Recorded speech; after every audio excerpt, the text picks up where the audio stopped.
And hi, everybody. Welcome to our Zoom Cyber Sunday. Several Sundays ago, during the questions and answers, someone commented that they hadn't reached the level of having no preferences. And that stuck in my mind at the time. And I suspect that they were referring to a old Chinese Zen poem, the Hsin Hsin Ming, written by the third patriarch of Zen, Hsin Hsin. And here's how the one verse of the poem goes. The great way is not difficult for those who have no preferences. When desire and aversion are both absent, everything becomes clear and undisguised. Make the smallest distinction, however, and heaven and earth are set infinitely apart. So let me note, first of all, that I took the liberty of changing the original, well, my translation. I don't speak Chinese, so I don't know what the original says, but my translation actually says, when love and hate are both absent, and I took the liberty of substituting desire and aversion, because desire and aversion are more general and more primal. And at least in English, love and hate are kind of specific forms of desire and aversion. What the whole poem is talking about, I think, is more general, just any kind of desire or aversion, not just what we think of as in English as love and hate. So that said, if you get the original, and by the way, I highly recommend it. Here's my little copy. You see, it's just a little tiny pamphlet, and but it's just chock full of pithy wisdom. I mean, this could be your whole path right here, actually, especially if you're more of a Janani. So I do highly recommend that. Anyway, I thought this morning I would follow an old venerable tradition of giving spiritual commentaries on great texts. And this is certainly a great text. And so I thought I would give a spiritual commentary on just this one verse. So let's see what happens. So the first two lines are, the great way, that's the Tao, by the way, if you know what he's referring to, is the Chinese Tao is the ultimate reality. The great way is not difficult for those who have no preferences. So then this raises the question, what's wrong with preferences? Why is it not easy, or why is it difficult for people who do have a lot of preferences? Well, preferences are based on desires and aversions. We like things that we desire, and we don't like things we're adverse to. So underneath preferences is desire and aversion. When we identify with desires and aversions as belonging to us, then we come to believe that the way to become happy is to get what we like and avoid what we don't like. So this becomes a strategy in life. This is sort of the fundamental approach we take to life. And when we identify with thoughts about how to get what we like and how to avoid what we don't like, which is about 90% of all the thoughts going on in our minds, when we identify with that, we start to create a story that I call the story of I. Substitutes this ego, this little I. It stars this little ego, this I. So this I in this story seems to be an agent of self-will. It has a will, it's out there to get what it wants and avoid what it doesn't want, and that's its mission in life, to do just that. It's a win-lose game. And so from the get-go, every morning you wake up, it's, what should I wear today? What's going to please me? How are people going to react to me? Should I wear this or that? All the way to the big things, like, am I going to get Mr. and Mrs. Right? My relationship? Am I going to get the job I want, the house I want, all that? It's all about whether you can get what you like or avoid what you don't like. So this story is quite literally imaginary. And by that, I mean, it takes place in the mind. It's made up of images, the thoughts and memories and expectations and fantasies. You can just see it anytime. Just stop and tune in to your own mind. We just did a 10-minute meditation. I bet some of you noticed how that story just keeps playing. It's like a soap opera, just keeps running, almost 24/7. There's a little time of dreamless sleep in the middle of the night where it ceases, but other than that, it goes into dream mode when we fall asleep, and then it goes back into waking mode, and we will wake up in the morning. So it's going all the time, and it's imaginary, but we take it to be real. It seems to be real. It really has this tremendous power that we give it this power that really is spellbinding. It like casts a spell on us.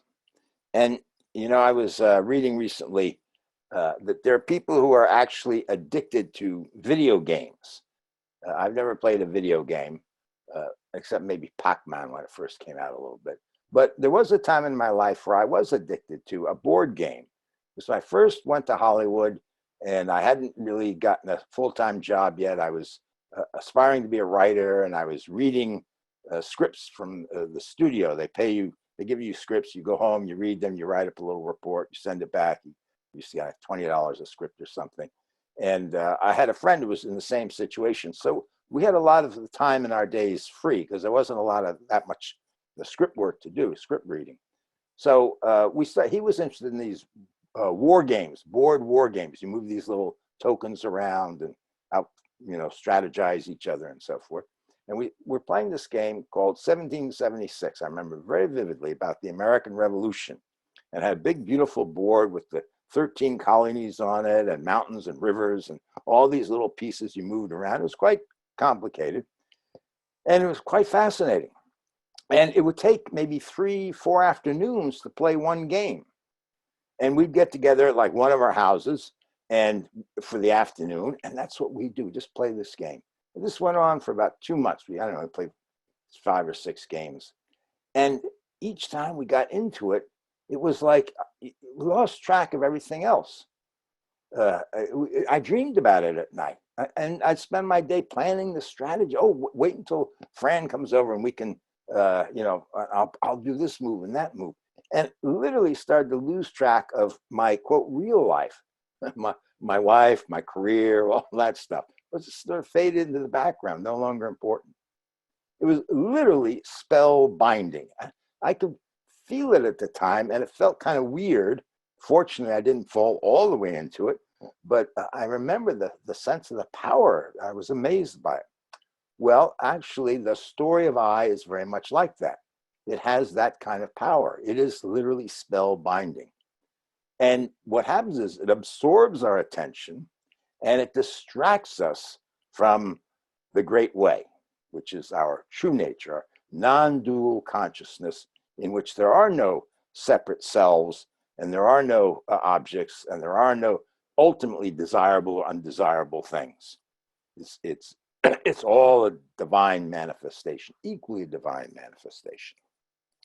So that's why he says the great way is not difficult for those with no preferences. No preferences, meaning there's no, you're not distracted. And then he goes on, and he says, when desire and aversion are both absent, everything becomes clear and undisguised. So related to the no preferences. If there are no preferences and there's no desire and no aversion arising, everything becomes clear and undisguised. The spell is broken. But, he goes on to say, only when desire and aversion are completely absent and the mind makes no distinctions. Here he says, make the smallest distinction, however, and heaven and earth are set infinitely apart. So the mind, the imagination, is creating these distinctions, which is the basis of desire and aversion arising, which is the basis of the preferences. So if we're making these distinctions, these dualistic distinctions, and we're taking them to be real, that's very important. It's not just making distinctions, but taking them to be real, then that totality, heaven and earth represents the totality of everything, then it is sundered. And we have duality. We fall into duality and actually multiplicity, because heaven and earth, and it's all the 10,000 things in between.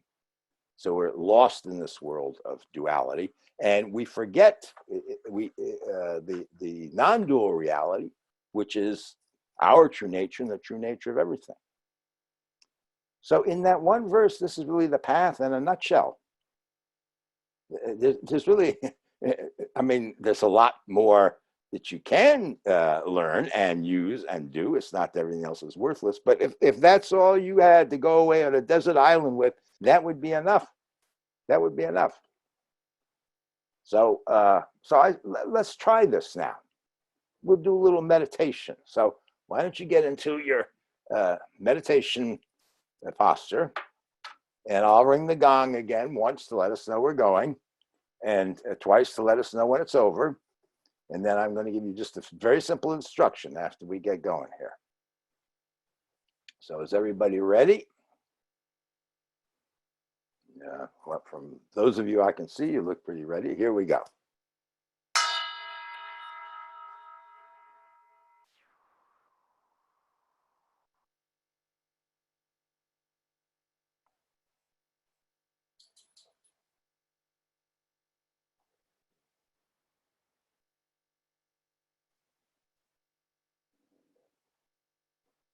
So there are three instructions. Make no distinctions. Stop desire and aversion from arising, and abandon all preferences.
So, who could carry out those instructions?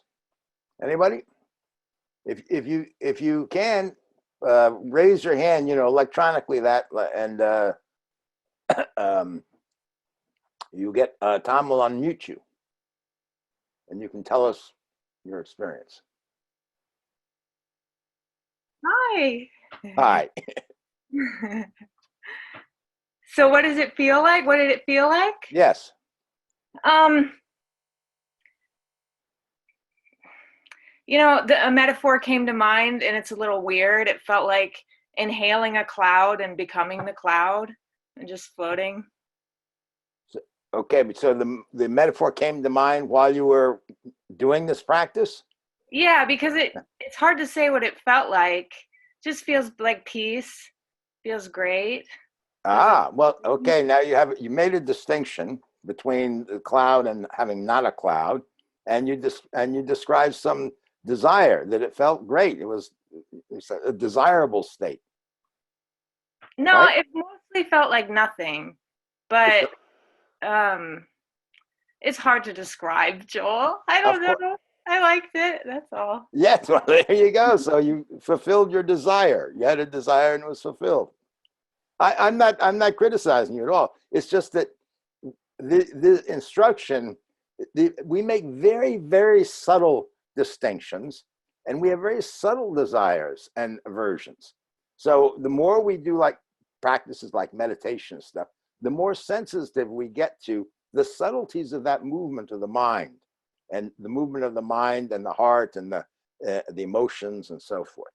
So because what he's saying is, what would happen if it just all stopped? The mind wasn't spinning out metaphors. It wasn't saying, oh, this is a wonderful state. So that all just stopped. So it's nice to take a break sort of from the busy activity. I think that's what you were experiencing. And that's one of the things about meditation that is part of the carrot of meditation.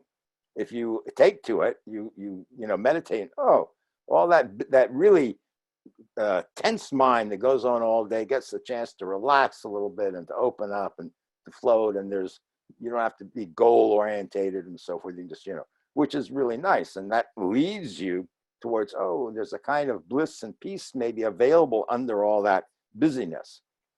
But this meditation is very precise, and we have to be mindful enough to actually recognize distinctions when they're arising, subtle distinctions, subtle desires, subtle aversions, subtle preferences. So you like that state, you say you have a little preference for that state, then some other state, right? Well, I like every state, really, but I hear you. I hear you. Good. Actually, that's being able to appreciate something about every state is on the right path. I'll put it that way. We're going to talk about that actually in a few minutes here. Thanks, Anyway, Joel. anybody else have a experience? No distinctions arising? No. Yes, virtually, yeah. I think what came to my mind when you asked that question was that it's like a spectrum, and rather than getting caught up in trying to eliminate all distinctions and desires, I think just keeping in mind what those instructions were and sort of trying that out for size and kind of letting that go. I notice a difference. I notice a greater sense of clarity. But that there's a spectrum of that as my day goes by. There are times when it seems to be spinning out more than other times. And this was an opportunity to sort of let that go. So it just drew my attention more to how that that tendency to create distinctions arises. That's very observant. Yes, I certainly think there's a spectrum of that. That's what we were talking about a little bit with Dana, that in relation to other, busy mind, it feels nice, and it's a way of relaxing and settling down, entering a kind of a cloud. That's a nice little metaphor. And so one of the things that you learn on a path, we're going to talk more about that too, is gradually to start noticing these things, to notice the causes of suffering, to let them go, and then you become, in that relative sense, freer and freer. But he's talking about something more fundamental here. So if we spent 3 minutes. Did anybody had no distinction arise in their mind for 3 minutes? Only 3 minutes. Did anybody have that experience? Well, I'm not surprised that most of you didn't, because actually these things aren't under our control. The mind makes distinctions all on its own. You don't sit there and say, I'm going to make a distinction. The mind just does it. And when desires and aversions arise, they it's not up to you.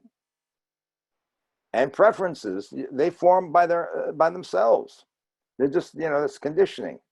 You do a little meditation, especially if you like meditation. You get into states like Dana gets in. Oh, you have a preference for that. Well, that's great, because it makes you want to meditate. It's actually very helpful to have that preference.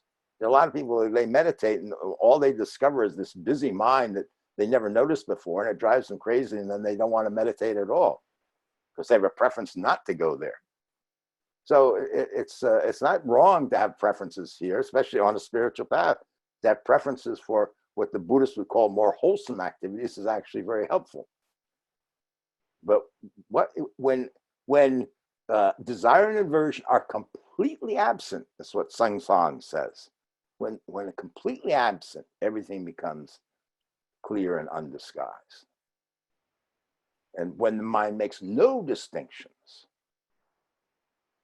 So we 3 minutes, we tried to do this instruction. So most of you can't do it. And for a good reason, because you can't do it. So what can you do? That's the question. So then one of the things you can do is take a Jnani approach to the path, which is just to start making inquiry, to look into these things, to look into the things that we just assume are true about our lives. Like, for instance, one of the most fundamental things is this boundary between self and world, I and others, subject and objects. We go around, we assume there's this boundary between us. Now, you can go investigate this, though, on your own. I'm just going to give you one concrete example. And it's not just you looking once and then you're going to have an insight and everything's going to become clear, although it could happen. Usually it does not. Usually it takes a long period of inquiry and a deeper and deeper investigation and discovering more and more subtle ways that we create like this boundary between self and world. But the important thing is to actually do the inquiry, to put aside the time to do it, and to find real concrete ways to do it. So here's my one example here. I'm going to actually give you two examples. Well, first, breathing. The air's out there. Breathing's subtle. I can't really see it much, but if I just stop to think about it a little bit, the air's coming in, and then some air is being expelled, but some is being retained. At what point does the air become me? We know, because we live in a scientific age, we have a particular worldview. It's oxygen we're separating out from the rest of it. So we're breathing in the air, we're keeping the oxygen, we're breathing out the other stuff. But at what point then does the oxygen become me? This oxygen right out here, that's not me. Dana's just doing what's next here. So let's take something we can see more concretely. A glass of water. I got a glass of water here. Anybody else got a glass of water? If you got one with you, follow along here. Now, the water in this glass is not me. I'm in fact going to put it down there. I'm not even going to touch it. I'm just going to look at it. It is not me. It's an object out there. I'm the subject in here. Okay? Now, I'm going to take this water glass and I'm going to take a sip.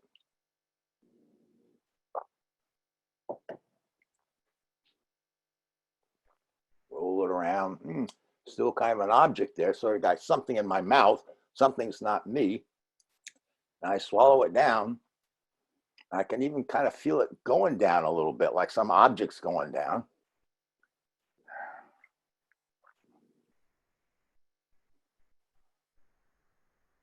Now my stomach is actually growling a little bit. It's been growling all morning. I don't know if it's objecting to you sending these objects down here. What are you doing?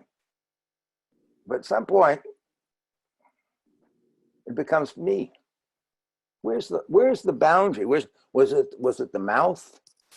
Was it the back of the throat? Was it the esophagus?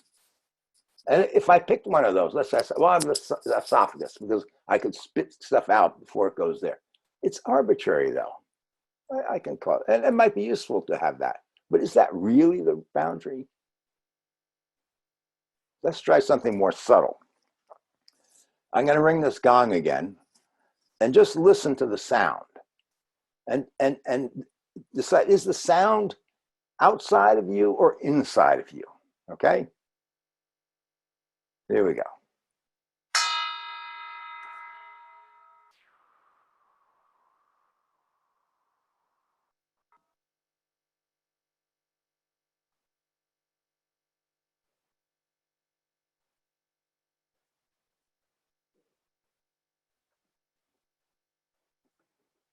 Where was the sound? Well, in one sense, it seems like, yeah, it was outside. But as you were listening to it, is it, you can extend this to any kind of phenomena. Where is the boundary? Just even looking at something. I'm looking at that glass now over here. But is that glass in my consciousness, or is that outside of it? What is the relationship here?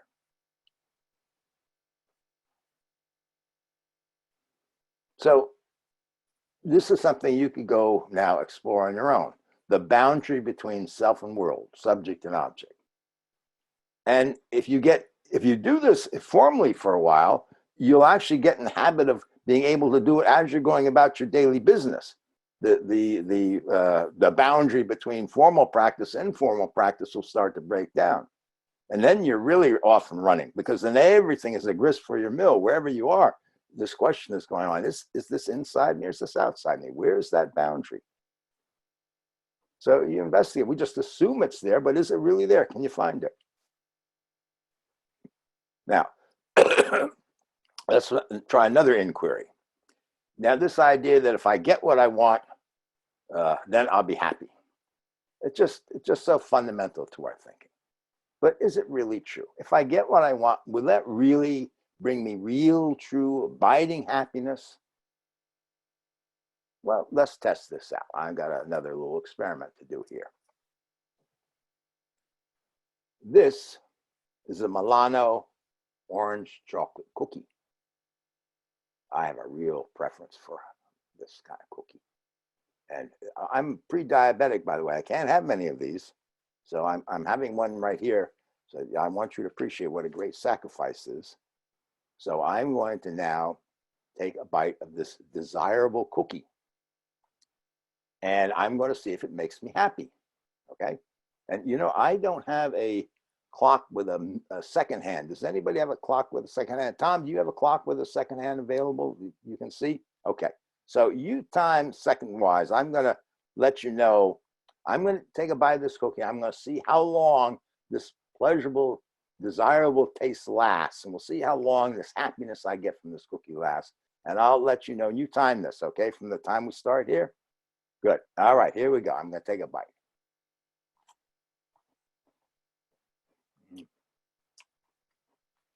Good cookie.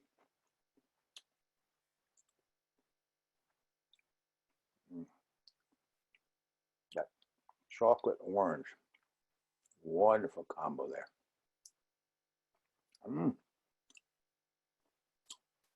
Burst of pleasure.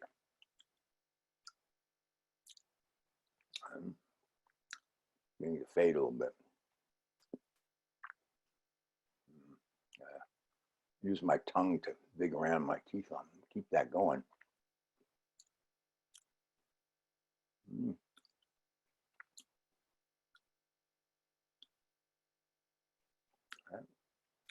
Very, very faint still.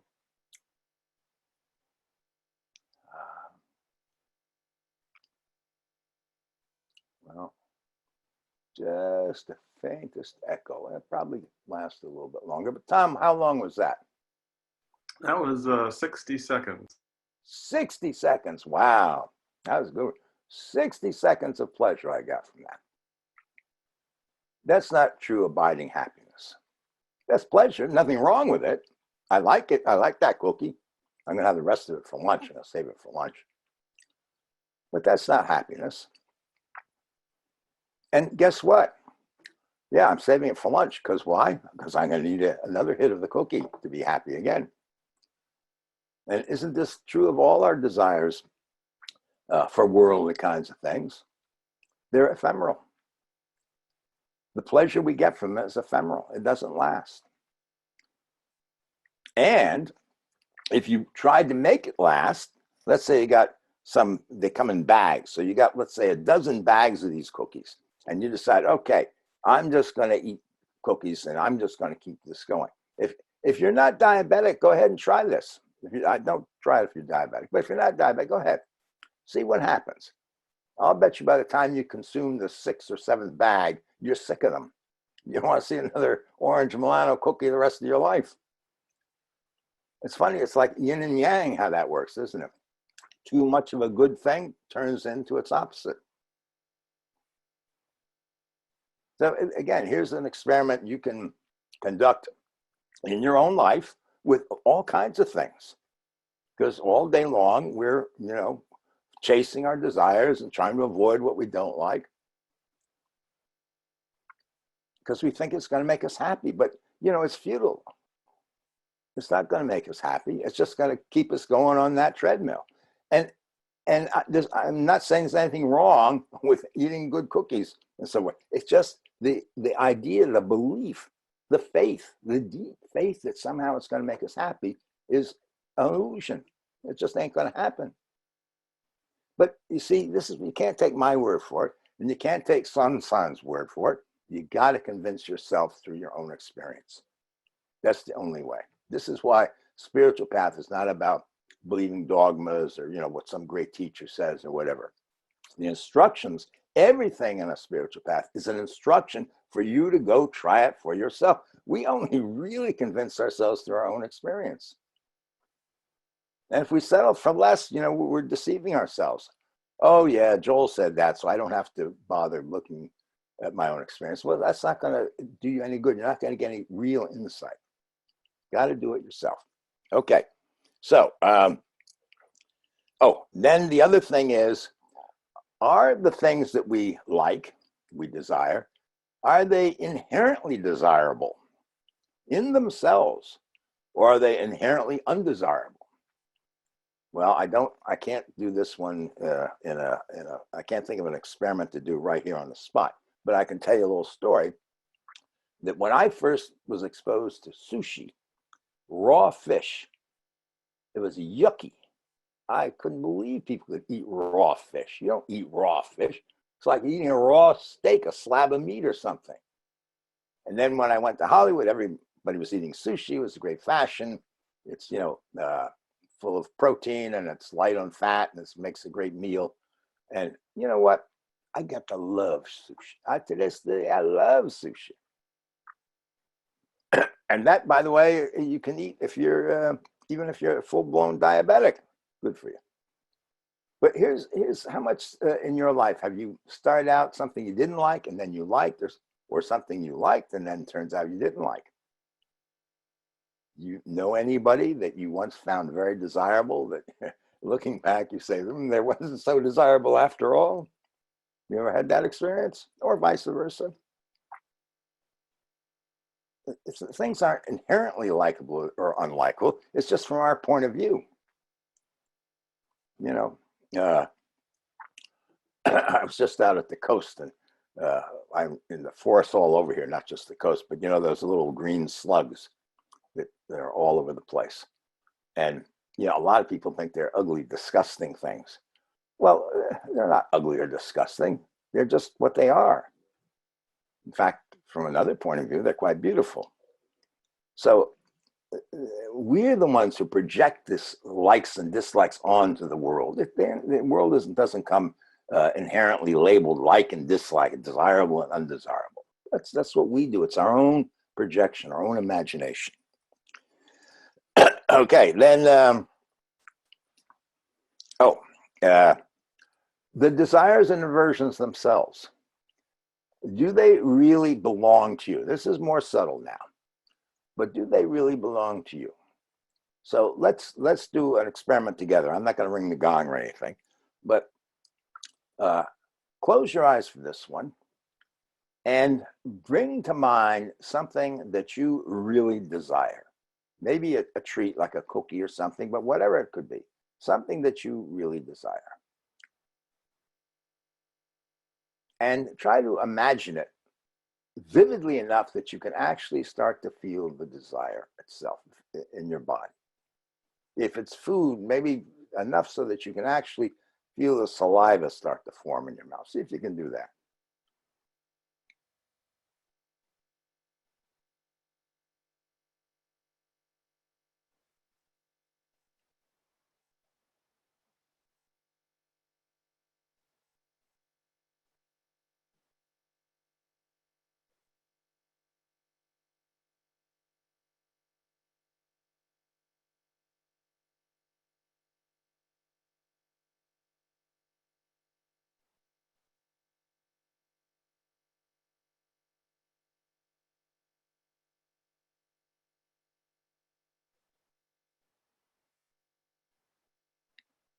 Now let that image or memory or whatever, let it go. Let it dissolve away.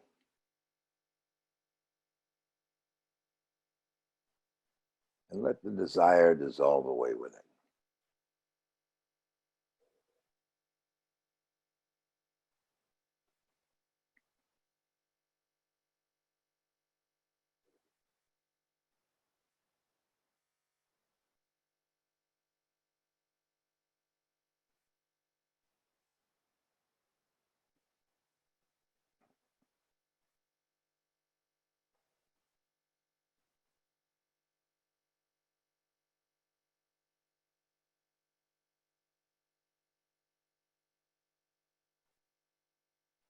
Now, did that desire belong to you? It's gone. You're still here. In what sense was that desire yours or part of you or defined you? You watch desires. They arise, they're there, and then they pass away, either because they're satisfied or you didn't get satisfied or for whatever reason. The same with aversions. They come and they go. They're often triggered by something in the environment. You know, like one of my favorite examples I use a lot is you walking down the street, if you like pastries and stuff, and you pass a bakery, a good bakery, a mom and pop bakery, you know, not a chain thing. And the doors open summer and this smell of the pies is wafting out in the street. Woo! Desire arises automatically. It's like a trigger. Desire arises. Fades away. Or you go in and get sidetracked and go eat your pastry and then keep it going for a while and then you get satisfied and then it fades away. It's very interesting to watch desires and aversions that way. It's a great place to do is when you're meditating, because you're undistracted when you're meditating, and desires arise. Like I wish this meditation were over. Oh my gosh! What is he going to ring that gong? And then you watch. There's this aversion to be sitting there without, you know. Oh, okay. And then that becomes interesting. Oh. And then you watch that, and pretty soon that'll fade away, and you'll go into one of those bliss clouds that Dana goes into. Oh, now you have desire. Now you have satisfaction. But did you actually create that? When the gong does ring, oh, what happened to that? Oh my gosh, I'm back in my busy life. So if you watch throughout the day, again, and I'm a big believer in setting up situations to trigger this. Well, a great place I've talked about this many times is you go out to a restaurant. Restaurants can be your temple for practice. If you just remember, when you go to a restaurant, when you put your hand on the door, well, we don't go anymore, but when we get to go back to restaurants, you put your hand on the door. Now I'm entering my temple. Then you get to see the mind working, the trying to decide which meal to get that's going to make you happy. The whole thing unfolds in miniature, in a microcosm, so clearly. It's a wonderful place to do this kind of practice. Okay, so the last one, and again, I can't really set this one up as a experiment, on-site experiment, but I'm going to just relate to you a little story of something that happened to me. I just got back from the coast. Jennifer and I were just out at the coast, and we had restricted shopping out there, so we couldn't get all the things we necessarily like. So I have preferences. I like my bananas on the green side, not totally green, but just starting to turn yellow, but still without all that sugary starch. And I like Valencia oranges rather than navel oranges. To me, they're a little tartar and they're the right size. Those big giant navel oranges, you have to eat. I can't eat a whole one, so eat half, and then you just have half one sitting around for the next morning and whatnot. And then I like Thomas English muffins. Now, this, of course, is not just my preference. Thomas English muffins are definitely the best English muffins on the planet, no doubt about it. But anyway, you may not be able to get Thomas English muffins, so we couldn't get Thomas English muffins at the coast. So I ended up, this is just 2 weeks ago, so I ended up at breakfast sitting there, and I've got a ripe banana here. Actually, half a banana. I'm trying to make them last, and they get riper and riper. Half a banana, and I got half of a navel orange because we couldn't get the Valencia, and I've got an Oro wheat English muffin. So nothing horrible about any of this stuff, but they're not my favorites. It's not my preference. So I'm looking at this now. There's always, when like Jennifer was doing the shopping, when she came home and said, "Well, got bad news. I couldn't get you Valencia oranges, but I got you navel orange." There's always a little, I really have a preference for the Valencia. Yeah. So I'm eating this together, and I take a bite of the banana, and I take a bite of the, you get a sliver of the navel orange, and then I take a bite of the Oro wheat muffin. And there was something about the combination of those that was just marvelous. I don't know, the sweetness of the banana and the orange, but the orange was tangy sweet and the banana was mellow sweet. And then the muffin had a little, because of the butter, had a little salty thing. So it was like just this medley of flavors there. It was just fantastic. I've been able to drop my preference, you see, just let it go, okay?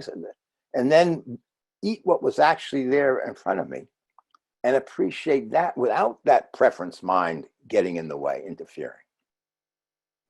So this is one of the things another practice you can do. All day long, we're being disappointed because we're not getting our preferences. But if we bring that disappointment to the experience, it's always coloring our experience and always giving us a little bit of dukkha, a little bit of suffering, not big time suffering, but a little bit of just a little disappointment. But if you notice that it's your preference you're bringing here, you leave it outside, and you don't get rid of it, but now you drop it, and now you have what's in front of you. And you have a whole different experience of what's in front of you. You might actually really dislike it. It's not that it's always going to be beautiful. You might go, ugh, now I know I have the preference. But you'll be fully engaged with that experience rather than judging it by some other experience that isn't present.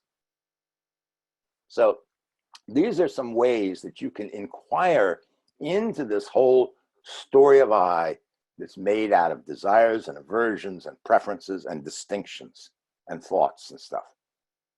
And this is how you can take what's called the jnana approach, the path of inquiry, and actually start to look into your own experience and look into this delusion it creates, this spell it creates to start to weaken it. Excuse me. Or if that doesn't appeal to you, You can take the path of bhakti, the path of surrender, the path of devotion. And this is very simple, not easy, but very simple. You just surrender your will to the great way. Let me read you. This is Lao Tzu, the daddy of Taoism. And here's how he describes it from a Taoist perspective. In the pursuit of worldly learning, one knows more every day. In the pursuit of the way, one does less every day.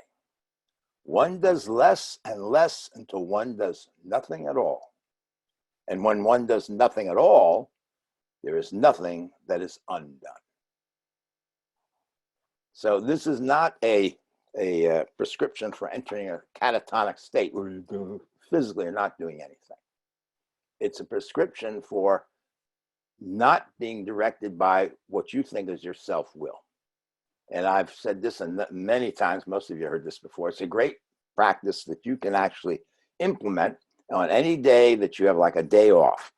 You don't have anything to do today particularly. I mean, that's where you start. You can do it any day, whether you have things to do or not. In fact, actually, if you have a lot of things to do, it's even better. But you can start with a day where you have nothing to do, and you get up in the morning and then you do nothing. Don't do anything. Just make, for this day, I'm going to do less and less all day. I'm not going to do anything. And that does not mean sitting there at the table and forcing yourself not to move, because that's a doing. That's a restraint. You're not restraining. You're neither grasping or pushing away. You're not restraining anything. You're not making anything happen. You just see what happens. You get up in the morning and your bladder will be full and your body will go into the bathroom and relieve your bladder. You don't have to do that, by the way. You don't have to think, it'll just do it. Your body knows how to do that perfectly well on its own. It doesn't need you at all. Get hungry, body goes into the kitchen and gets some Thomas English muffins and cooks them up, eats breakfast, makes a little coffee, and knows how to do all this stuff really well. It doesn't need you at all. You just watch what happens. It goes through the day and doesn't need you. All this self-will, all this trying to decide, it doesn't need you. Even when you come to decisions that do need to be made, like, I don't know I got to plan my menu for the week of my shopping list. It can do that. In fact, it does it. You're not aware of it, but the body-mind does all this. It doesn't need you. You can learn to watch it. You sit down there and says, well, let's see, what we'll have Monday. I'll have some hamburgers, some potatoes. Monday, I have some tofu stir-fry. Tuesday, and then it puts that out, and then it makes a list of what to buy at the store, and then it gets up and goes to the store, and it comes home. Doesn't need you. Doesn't need you in any of this. That's what he's talking about here. He's not talking about being in a catatonic state. He's talking about you do less and less. And then the last line is, and then nothing is undone. It all gets done. It's just you're not doing it. And if you want to hear the more theistic, traditional bhakti way of putting this, here's the 20th century Hindu mystic Anandamayi Ma, and here's what she says. Abandon yourself to God in all matters without exception. May he do as he pleases with me, who am but a creature of his hands. This should be your attitude of mind. It is personal desire that is the very cause of suffering. Personal desire. Identified desire. Desire I identify as mine, belongs to me. Abandon yourself to God in all matters without exception. That's doing nothing. That's just what Lao Tzu says. May he do as he pleases with me. So you get up in the morning, you don't do anything. Let God do it all. Let God go relieve your bladder. Let God make your breakfast. God knows how to do all that, by the way. God's been doing this for, a long time. Thousands of years.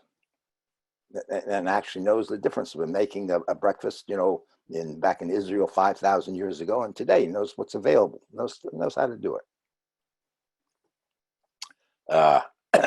And then this should be your attitude of mind. So it's the same practice. So either way here, we take the Jnani approach of inquiry, looking into it, or the bhakti approach, or just letting go of self-will. Just, okay, that's it. You do it. You turn it all over to God.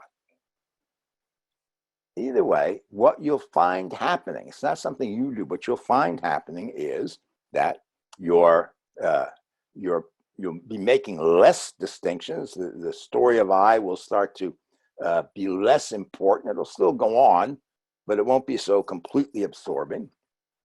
The desires and aversions, they still arise and whatnot, but you're no longer so swayed by them. Oh, I'm going to be miserable if I don't get what I want. I really have to have that. And okay, whether you have it or not, Attachments to your preferences start to fall away. There'll still be preferences. They'll start to fall away. Your life will become lighter, more spacious, more open. It won't be so focused on I, me, mine. And what happens is the tension is released.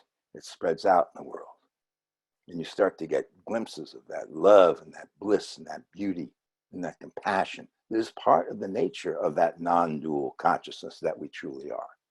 You don't have to manufacture it or, it's just there. It's waiting to be let go. It's waiting to be discovered. It's waiting to be unleashed. And the way we unleash it is get out of the way. So your life there's less suffering and more happiness. It just works. And not in just a straight line. There's difficulties along the way. You have to face fears and all kinds of things. But, over the years, you start doing this practices like this, you look back a year, 2, 3, you won't believe what used to upset you then. How could I have been so dumb? How could I have been such an idiot? How come I couldn't see that I was causing my own suffering? Go like this. And that's all you do. That's all you do. And then one day, you don't do it, but one day that story comes to a stop. The story of I comes to a stop. Even just for a few moments, no desire, aversion arises. No preferences are there. It just, and when it comes to a stop, the spell is broken, completely broken. Everything just still. And you wake up. And here's how Ananda Mayamai describes it. When at his lotus feet, one has sacrificed without reserve whatever small power one possesses, so that there is nothing left that one may call one's own. At that very instant occurs the revelation of the indivisible, unbroken perfection, which is ever revealed by the self. This is self with a capital S, the Atman, the Brahman. Now, let's listen to this carefully. When at his lotus feet, one has sacrificed without reserve whatever small power one possesses, so that there is nothing left one may call one's own. That's the gradual process of the path. Recognizing, oh, I think this is me, it's not me. Let it go. I think this is going to make me happy, it's not making me happy. Let it go. Let it go. You're turning it over to the Tao, you're turning it all over to God. And then there'll come a point, there's nothing left to give away. It's not like you decide to do it. It's just of its own accord. It just stops. And then at that very instant occurs the revelation. Occurs. It's not like, then I do something. No, it just happens. Grace is the theistic way of putting it. Of that indivisible, unbroken perfection, that non-dual and unbroken perfection, which is ever revealed by the self, which is always revealed. It's always here. It's always there. We just don't see it. It's hidden. And here's the, if I get these pages apart, here's Hsin Hsin, who we started with, who wrote this Hsin Hsin Ming. Here's what he says about it. The time will come. Oh no, I'm sorry. This is not Hsin Hsin. This is Yuman. He's a great Zen master, 9th century, I believe. Yes. The time will come when your mind will suddenly come to a stop, like an old rat who finds himself in a cul-de-sac. Then there will be a plunging into the unknown with the cry, ah, this. The time will come when your mind suddenly comes. You can't make your mind come to stop. We tried that up front, didn't we? That's what we tried. You can't do it.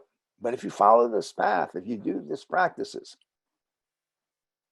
they bring you to this place. They lead you to this place. And they lead you to a place where you aren't there anymore. Your mind comes to a stop. It's just beautifully put. And then there will be a plunging. Now, you won't plunge. You don't jump. You don't do nothing. There will be a plunging into the unknown with the cry, this. So,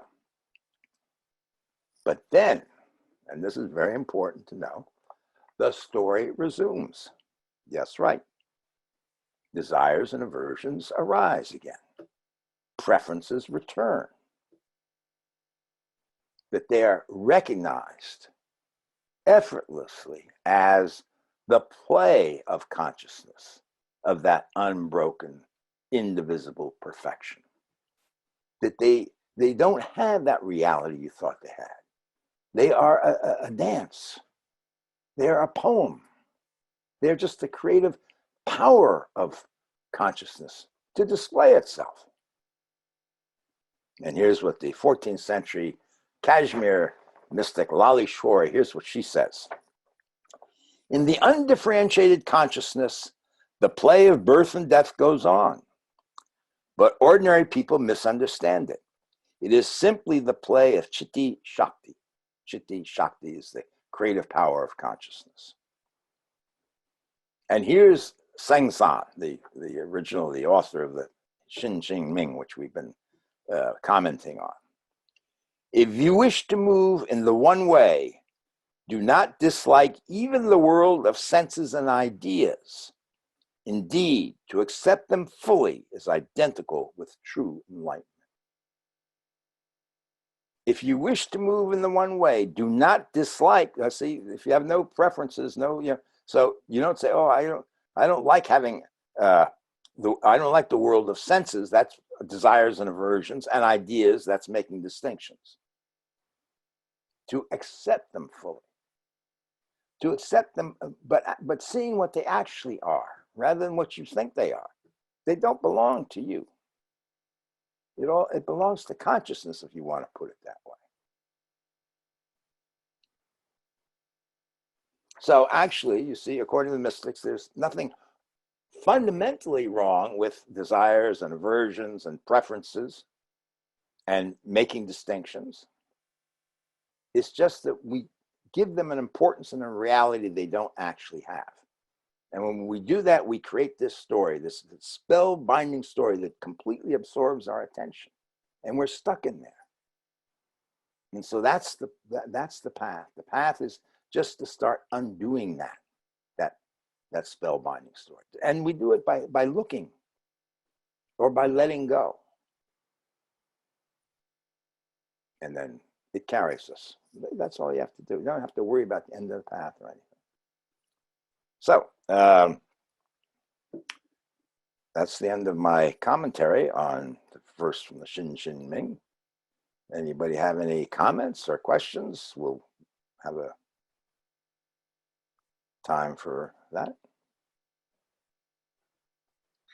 I just would like to hear you talk a little bit about if the practice that you were talking about of doing nothing, is that a separate practice from practicing precepts, and would they kind of conflict in a way? Because the precepts feel like they have a sense of action and restraint, and I wonder if you could just comment on that. Oh, so once you've got the precepts down, do whatever you want within the precepts. So do nothing. That doesn't mean violate the precepts, but it just but don't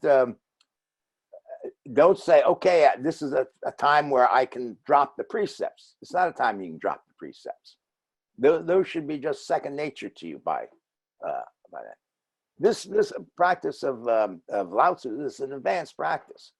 Most people, it's very difficult to actually do that because you're so conditioned to be doing, and then you're going to be sitting there trying to figure out what this practice is like. What should I be doing? Nothing's happening. But that's not the practice. The practice is really surrender. So it doesn't conflict with the precepts, to go back to the original thing. You do the practice in the context of the precepts. But here's the point. It's the you not doing it, not the doing. You do less and less. Doesn't mean less. And then, because nothing, he says at the end, nothing is undone. It's not that things don't get done. It's you don't do them. You see what I'm talking about? And there's no expectation of trying to make. It's not a trick you're trying to perform. It's a releasing of that expectation of it. And when you find yourself, the mind thinking, well, where's the trick here? It's releasing that thought as well. You see, when you sit saying, well, this isn't working, I'm not getting enlightened, I must be doing this practice wrong. Well, all that's thoughts. You recognize that, you let them all self-liberate. The progress isn't reaching some spectacular state of bliss or something like that. The progress is the insight. Oh my gosh, here it is. Here are the preferences. Here's the desire. Here's the aversion. And it's there. So you can't do anything about it. It's there. What you can do is not to encourage it. You can just let it self-liberate. You can just let it do its own thing rather than start thinking about it. Is that helpful? That's great. Okay, Thank good. you. Yeah. Hello, Hi. Andrea. Hi, Joel. A wonderful talk. I wanted to just mention that this quote is just so full of possibility. And one of the possibilities is a misunderstanding of the use of the word not making distinctions. I've seen it over the years that students think they don't need to make distinctions, when in fact, it's a very important distinction that needs to be made from moment to moment. So I just wanted to just mention that. Actually, Joel, maybe you could respond to what I just said. I will. As we discovered through our own experience, you can't do what he says in this verse.